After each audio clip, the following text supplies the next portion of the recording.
Have a listen to this. Have a listen to this. Interest rates are higher. I know people don't like that, but you should be welcoming the stronger economy. And maybe a deal has a point about the machinery of capitalism being oiled with the blood of the workers. The United States is a country that has always paid all of its bills. Lannister always pays his debts. Don't let the bastards get you. Hello and welcome back to Comedian versus Economist. My name's Adam and we're joined as always by my little older brother and real life economist, Thomas. Hi, Thomas. G'day, Adam. How you going? I'm doing good, thank you. As always, we're looking at charts on the show. And just to be clear, you don't have to look at the charts to enjoy Comedian versus Economist. I don't, and I still have a good time. But if you would like to follow along with the charts that Thomas has prepared, you'll find them on Facebook and Instagram at CVE Podcast, as well as on the Equity Mates website, equitymates.com/CVE. But Thomas, massive show coming up as we record. The US election happened yesterday, and in possibly a boon for Australian tourism and immigration, Donald Trump won. And now that Trump has pledged to fix the entire world, what's left for Albo to promise to win the next Australian election? And would you rather be unemployed or unhappy? New data suggests that more people are choosing the former, though advancements in AI might mean you could choose both. But first, Thomas, sadly, it wouldn't be CVE without talking inflation. What's going on with inflation? We got some partial data out of the Melbourne Institute. They have their inflation survey and it's bumping along the bottom now. So you're probably looking at an annualized rate below 2%. Yeah, remember the RBA's got its 2 to 3% target band. Below 2. We're below the target band. Yeah, the Melbourne Institute is a bit more choppy than the ABS series. So you do have these sort of outlier numbers come through now and then. But the trend is clearly down and yeah, and the correlation is pretty tight. Like the ABS measure does line up, just looks like a smoother version of the Melbourne Institute's series. Right. So yeah, that would suggest, and it tends to lead by about 3 to 6 months. So that sort of could suggest that 3 to 6 months' time, we've burst through the bottom of the band. I mean, maybe it's premature to talk about what happens if it gets too low, but is there a danger that it just drops all the way down? Yeah, this is what the doves are saying. So you got your hawks and your doves. Your hawks are the ones who are pushing for rate hikes and the doves are pushing for rate cuts. And that's what the doves are saying that it's already turned and it's falling away quickly. And if the RBA doesn't act soon, then it's going to fall too far. Right. What does the RBA acting look like? Oh, cutting rates. But don't they cut rates to bring inflation down? No. You raise rates to bring inflation down. Oh, that's right. In the basic model. We just circle back and cover the fundamentals again for our 350th episode. 280th time we've talked about inflation and rates. Oh, if only you had like some pictures, like a chart or something I could look at. Yeah. So there's a few. There's not a lot of doves in the market right now, but that's the dove case, is that inflation is falling away very quickly. But on the employment side, it's not lifting. Unemployment's holding low, so the RBA can afford to be patient. Okay. And is the RBA going to be patient? So this sounds like rate cuts aren't happening for a while now. No. And rate cuts are getting pushed further and further back. Markets are now looking for July next year. So the RBA in the week held rates and released a statement saying that they thought inflation was still too high, which obviously isn't, and they didn't think it was coming down fast enough. Generally interpreted as a bit of a hawkish statement out of them. So markets have pushed rate cut expectations back to July now. There's a period there when things were looking a bit softer and people got excited and were thinking rate cuts,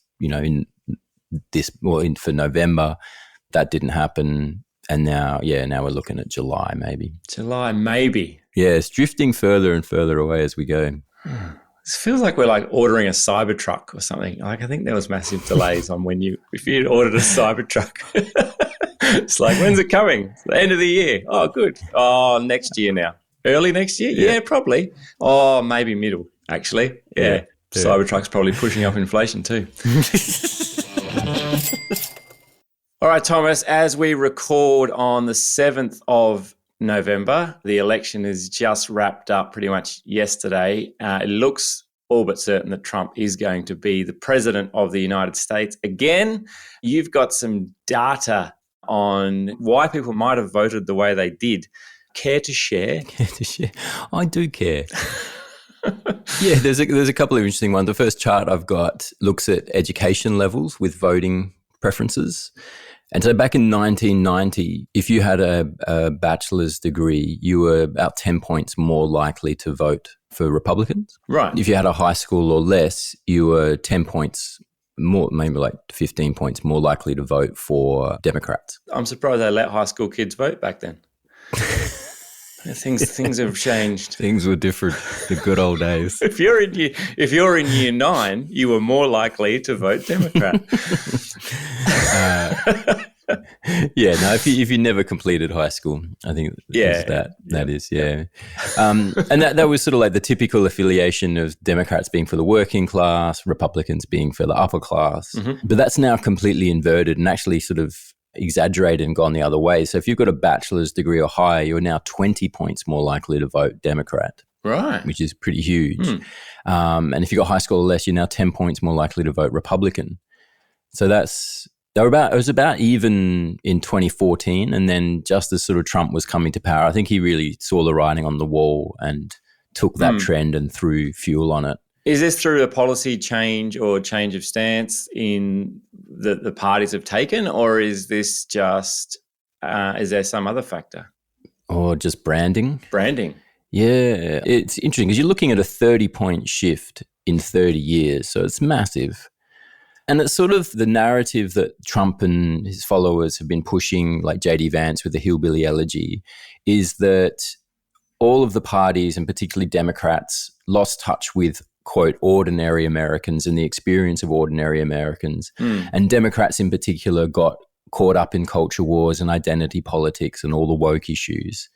And that's why they've lost that base, is because they got, all the elites, quote, were too concerned with woke issues and were ignoring the experience of everyday Americans. And that's sort of the narrative they've been pushing. And that's, if you ask Trump, why have you picked up like working class people, that would be their answer.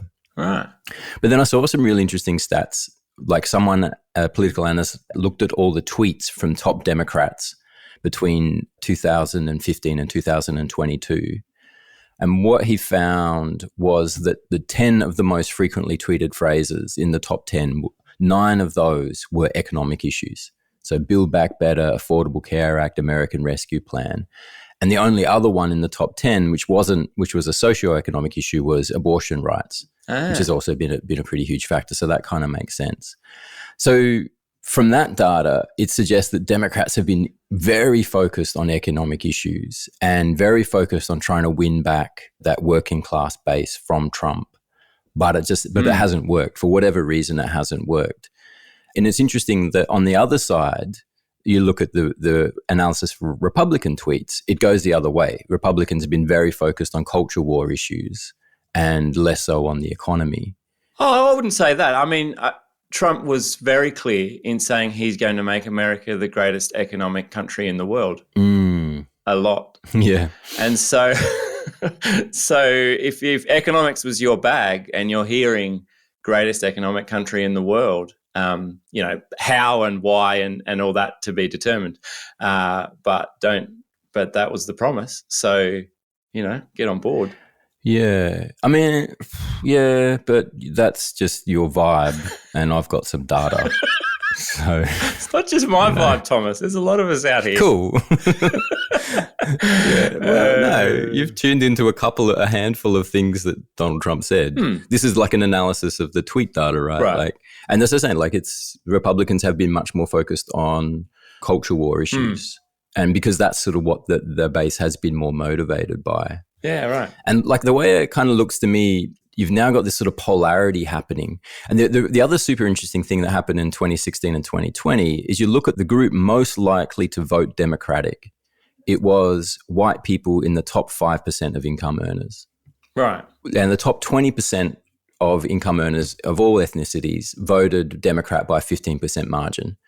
So, back in the 2000s in like the Bush era, that was the Republican base. High income earners were your Republican base. They have now flipped and they're now voting Democrat. Yeah, right. And so you've got this sort of polarity happening where you've got the top 20% of income earners are voting Democrat by a 15% margin. The bottom 20% of income earners are voting Democrat by a 15-point margin. So that's kind of your core group is your top and bottom 20% of income earners.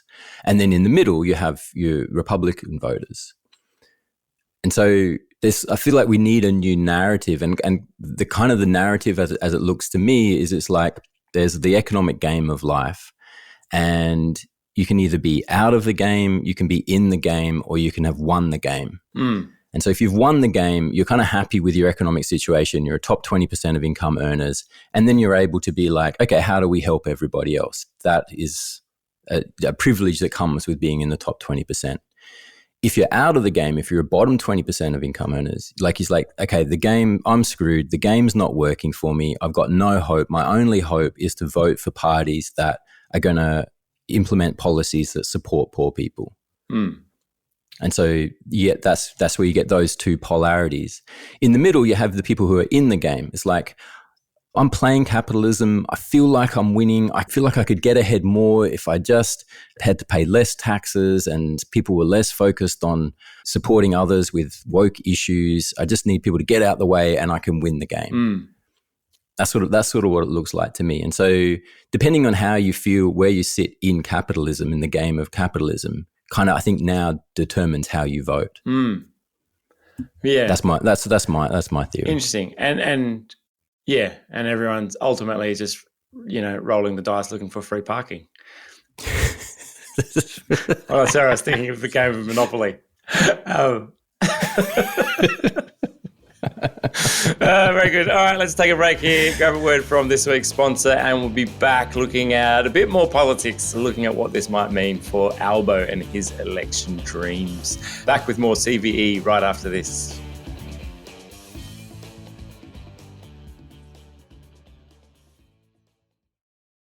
Welcome back here on Comedian versus Economist. Thomas, we've had Trump winning the US election. We've got an Australian election coming up soonish. How does Albo win the next election? What does he do? What does the US situation mean for him? I'm not sure it's so much connected to the US, but one of the things that the pro-Labor camp has been hoping for is that we'll start seeing rate cuts soon, and then that will sort of start to make people feel better about the economy and less inclined to punish Albo, right? Which seems to be the vibe at the moment. They were saying like with markets have pushed rate cuts back to July, so that's probably after the election, which means we're not going to get rate cuts before the election as hoped, which makes it a lot harder for Albanese. Right. So what I think he could do is one of the things that's holding up rate cuts is the strong labour market. One of the things that's holding up the labour market is public sector employment, particularly in the health sector. Right. So that opens up a way there for Albanese if he was to drastically cut public sector workforce, to sack heaps of people, drive up unemployment by like a full percent from 4.5 now to like 5.5%, as well as cutting back on public sector spending. That's the other thing that the RBA is worried about is that so much public sector spending is juicing the economy. If he was to do that, we'd get rate cuts in February and March, and he might, boost his chance of getting elected. Has it been a popular strategy in the past to attack the health system and strip us of our basic healthcare needs? Is that? I feel like, don't get me wrong, I get the interest rates thing, and rate cuts is a big thing to take to the elections. But, particularly in South Australia, right, there's a big thing around hospitals and ambulances ramping, they call it. So, getting stuck on the ramps waiting to get in. That means the ambulances can't get out and help people. So I don't feel like you're robbing Peter to pay Paul. If you slash jobs in the healthcare sector to try and get rates down, then don't you put a lot of people offside who need healthcare? Potentially. But this is an area which the LNP typically hasn't been strong in. So, you know, and they typically have been anti sort of strong health spending. Right. So I don't know if you're going to lose votes to the LNP necessarily on that basis, because people go like, I don't know if that Dunn's going to do more for health anyway. I don't think it's a winning issue. Like, I don't know. I can't see him taking this to the next election. But it's just interesting to note the way the incentives line up at the moment is there's a pretty strong incentive to sack a whole lot of people, because that politically would, I think, help. Yeah, right. Oh, well, there you go. There you have it. You can either have rate cuts or you can have treatment for your illnesses. You choose. All right, finally on the show, Thomas, would you rather be unemployed or unhappy? You can have one. Yeah, it's an interesting parlor game. So ADP Research Institute did an employee sentiment survey, and they asked people, would you rather be unhappy or would you rather be unemployed? And you couldn't choose both. You had to choose one. I want to be unhappy and unemployed. Damn it. Don't tell me how to think.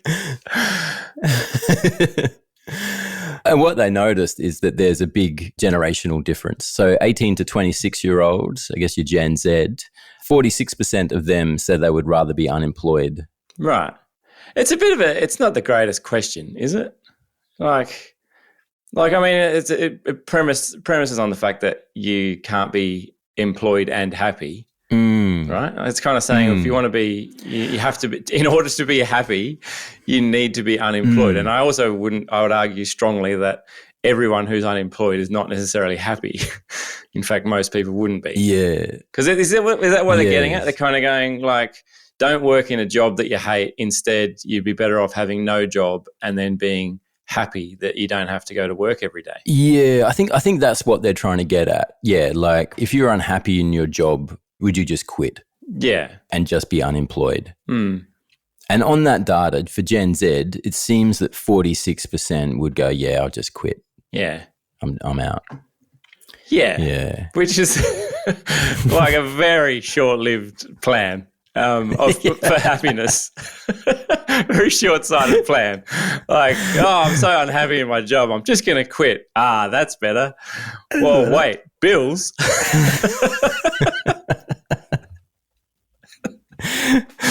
Yeah. Right. Yeah. Maybe, looks like Gen Z do need to learn a thing or two about how the world works. That said, for boomers, I don't actually know, this is more millennials now, isn't it? 40 to 58. So that's Gen X, isn't it? That's us. Yeah. 40 to 58. Yeah. Gen X. That's 28%. So 28% of them are like, nah, I'll lose my job. I'm not going to put up with this. I mean, big difference between unemployed and retired. Like, if I'm working in my job as a millennial and I'm 58 and I'm thinking, would I rather not be working now if I, and then you retire early, big difference from I'm not really happy in my job. I think I'll quit. But now I don't know how to pay the mortgage. Yeah. I like a lot of your charts and I like a lot of your data that you have and your questions, but this one is a stupid question. I'm just putting that out there.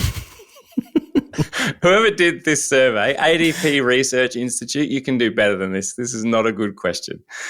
This is not good data. And yet we're talking about them and giving some promotion to their No, we're not. We're saying business. if you're scrolling through your socials and you see a chart from the ADP Research Institute, just keep scrolling. Just keep on scrolling.